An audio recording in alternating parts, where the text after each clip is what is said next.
ABP news आपको रखे आगे। फाइनेंशियल ईयर 2020-21 आधे से ज़्यादा कोरोना काल की वजह से बर्बाद हुआ और यही वजह है कि 2021-22 का जो बजट है उसको लेकर के लोगों को सरकार से बहुत उम्मीदें हैं। नौकरियां नहीं हैं, व्यापार नहीं है, बाजार में काम भी नहीं है। फ्री में हमें कुछ नहीं चाहिए, लेकिन थोड़ा कंज्यूमर ड्रिवन और इन्वेस्टर फ्रेंडली हो जाए। एक ऐसा बजट में प्रावधान होना चाहिए कि जिस राज्य की जो व्यवस्था है उस राज्य में रोजगार सृजित हो। कम से कम 5,000 EPS 95 पेंशनर्स की पेंशन की जाए। पेंशन वाला बहुत ही वैलिड पॉइंट है, क्योंकि 1-2,000-3,000 रुपए से कुछ भी नहीं होता। और साथ में जो कोरोना एक्सपेंसेस क्या है उसको टैक्स में रिबेट दिया जाए पूरा। पेट्रोलियम पदार्थ हैं उनको जरूर से जरूर GST में लाना चाहिए गवर्नमेंट को।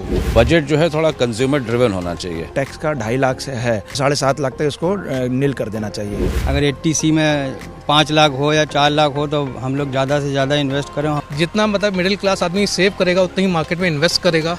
जितना मार्केट में इन्वेस्ट करेगा मार्केट में पैसा आएगा, इकोनॉमी बूस्ट करेगी। मैं लखनऊ में मौजूद हूँ और लखनऊ के तमाम सारे लोग मेरे साथ इस वक्त हैं जो अलग अलग व्यवसाय से जुड़े हैं। कोई नौकरी करता है, कोई व्यापार करता है।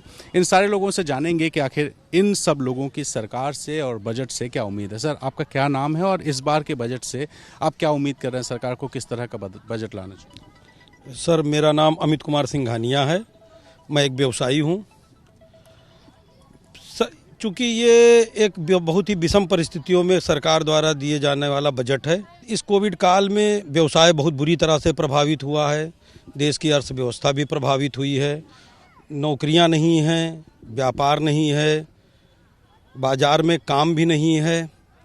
ऐसी स्थिति में हम लोग सरकार से चाहते हैं कि कोई ऐसा एक सकारात्मक बजट पेश किया जाए कि जिससे जो बेरोजगार बहुत लोग हुए हैं, बेरोजगार होकर जो दूर दूसरे प्रदेशों से जैसे महाराष्ट्र, गुजरात, कर्नाटक, दिल्ली से खासकर यूपी और पूर्वांचल की जगहों पर जो युवा और गरीब तबका आया है, मजदूर तबका, उनको कोई रोज़गार सृजित करके ऐसा दिया जाए कि वो अपने क्षेत्र में ही रोज़गार पावें कि भविष्य में ईश्वर न करे ऐसी कोई महामारी आवे, लेकिन अगर आवे तो वो अपने क्षेत्र में ही रोज़गार पावें जिससे वो दर बदर की ठोकर न खाएं।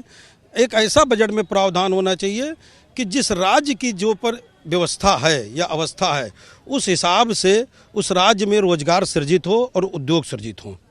दूसरा सर, हम ये चाहते हैं कि पेट्रोलियम जो पदार्थ हैं सारे उनको ज़रूर से ज़रूर GST में लाना चाहिए गवर्नमेंट को, क्योंकि पेट्रोलियम पदार्थ पर इतनी ज़्यादा GST है और इतनी ज़्यादा महंगाई उसकी वजह से है कि शायद वो सत्ता शासन में बैठे हुए लोग समझ नहीं पा रहे हैं।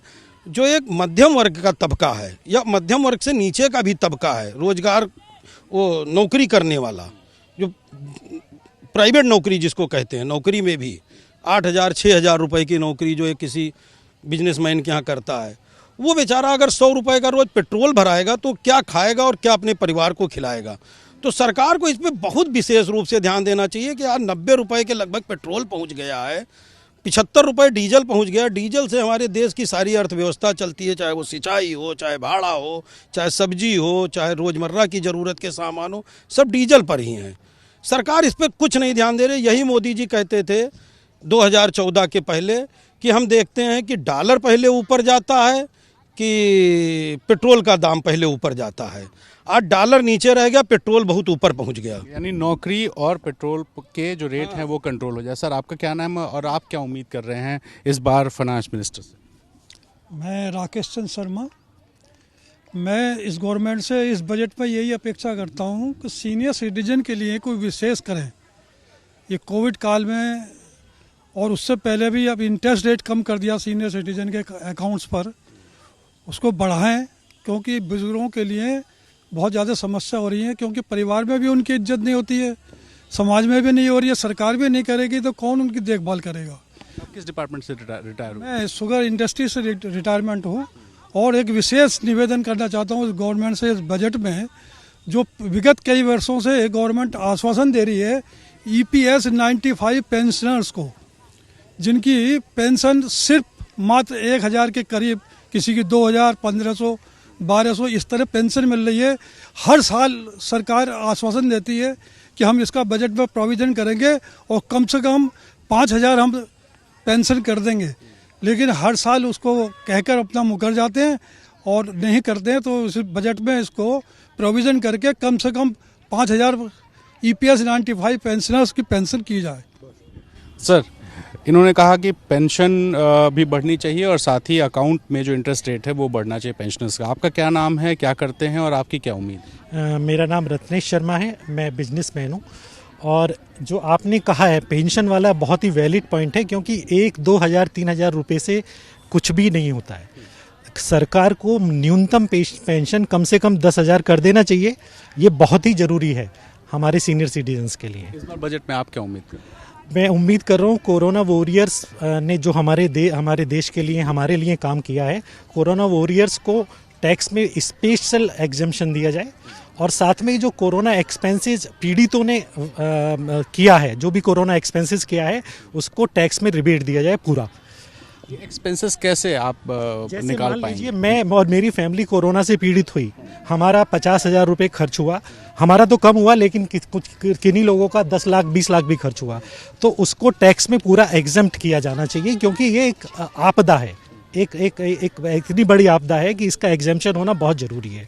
इसके अलावा एक सेक्शन 80D में मेडिकल में जो 25,000 का डिडक्शन होता है उसको बढ़ा के कम से कम 50,000 करना चाहिए, जिससे कि सब परिवार में इंश्योरेंस ले सकें। अभी क्या होता है कि 25,000 में सबका कवरेज नहीं हो पाता है और जो कवरेज अमाउंट है वो बहुत छोटा होता है, इसलिए उसको बढ़ा के 50,000 किया जाए। ये मेरी 2 विशेष रिक्वेस्ट हैं कि इनको कंसीडर। उम्मीद भी है। सर, आपका क्या नाम है? यंग हैं आप, क्या नाम है, क्या करते हैं और निर्मला सीतारमण से क्या उम्मीद करते हैं? मेरा नाम अजय मिश्रा है, मैं बैंक में काम करता हूँ। मैं नौकरी पेशा हूँ। मेरा एक उम्मीद है कि जो हम लोग टैक्स का 2.5 लाख से है वो 5 लाख तक एकदम जीरो कर देना चाहिए, या फिर 7.5 लाख तक इसको नील कर देना चाहिए। और जो हम 80C में जो हम 1.5 लाख तक कर रखे हुए हैं, ये बहुत पुराना हो चुका है। इसको कम से कम 2.5 लाख तक करना चाहिए। उसके पीछे रीज़न क्या है? लोगों का रुझान आएगा इन्वेस्टमेंट की तरफ। अभी हमारे 80C में बहुत सारे प्रोडक्ट आ जाते हैं। हम देखें तो LIC की सारे डिटेल्स आ जाती है, बच्चों की फ़ीस आ जाती है, अपना ये, और इसमें भी आज ये होम लोन का भी प्रिंसिपल आ जाता है। तो उसको भी हम लोग को कम से कम 2.5 तक ले जाना चाहिए। और जो एक है सेक्शन 24 जो बहुत सालों से अब तक 2 ही लाख है, उसको उठा के 3 लाख तक कर देना चाहिए, जिससे लोगों को बड़े बड़े लोन लेने के लिए, होम लोन लेने के लिए थोड़ा रुझान बढ़ जाए लोगों की तरफ। लोग इन्वेस्ट करें, आप ये चाहते हैं, इसके लिए प्रोविजन सरकार को बजट में करना चाहिए। सर, आपका क्या नाम है, क्या उम्मीद कर? मेरा नाम प्रतीक अग्रवाल है, मैं भी नौकरी करता हूँ। गवर्नमेंट जॉब में या प्राइवेट? प्राइवेट जॉब में हूँ। मैं गवर्नमेंट से एक्सपेक्ट कर रहा हूँ कि 80C के तहत इसको जो आज की रेट में मतलब 1.5 लाख रुपए है, इसको कम से कम 5 लाख रुपए करना चाहिए। जितना मतलब मिडिल क्लास आदमी सेव करेगा उतना ही मार्केट में इन्वेस्ट करेगा। जितना मार्केट में इन्वेस्ट करेगा वो मार्केट में पैसा आएगा, इकोनॉमी बूस्ट करेगी। और देखिए, मिडिल क्लास आदमी का सबसे ज़्यादा पैसा टैक्स में चला जाता है। जब वो सेव नहीं करेगा तो किस तरह से वो अपना रहेगा? तो जो लिमिट 2.5 लाख है वो बढ़ के 5-6 लाख होनी चाहिए। सर, आप क्या करते हैं, क्या नाम है? मेरा नाम है राहुल भट्ट। मैं भी व्यवसाय में हूँ, कंस्ट्रक्शन और FMCG का। भाई, इस बजट से भाई कोविड के लिए इंतज़ार तो किसी को था नहीं, या कोविड के लिए प्रिपेयर्ड भी नहीं थे, अचानक आया। पोस्ट कोविड बजट के बारे में ये हम सोच रहे हैं, मतलब ये उम्मीद कर रहे हैं कि बजट जो है थोड़ा कंज्यूमर ड्रिवन होना चाहिए, क्योंकि इकॉनमी बहुत ही काफ़ी पीछे गई है। मतलब न काम था और न ही आपके तो बिजनेस भी बंद रहे होंगे इस कोविड? बिजनेस भी बंद रहे। और जैसा कि अभी रत्नेश भाई ने बोला 80D के तहत कि जिन लोगों को कोविड की वजह से, कोविड में जो खर्च हुआ है उस पे उनको बिल्कुल टैक्स रिबेट कर रहे हैं कि इस बार सरकार ऐसा कुछ बिल्कुल ऐसा कुछ करे।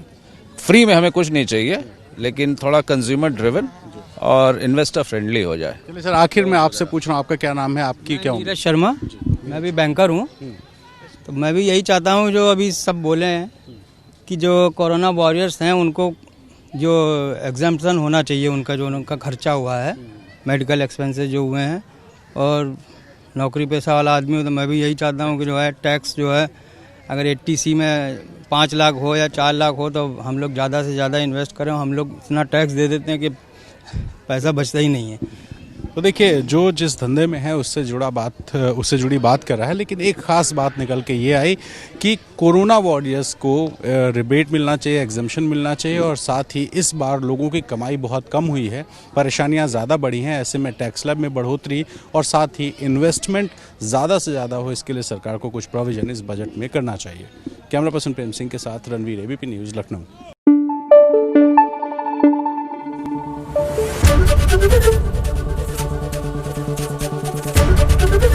ABP न्यूज आपको रखे आगे।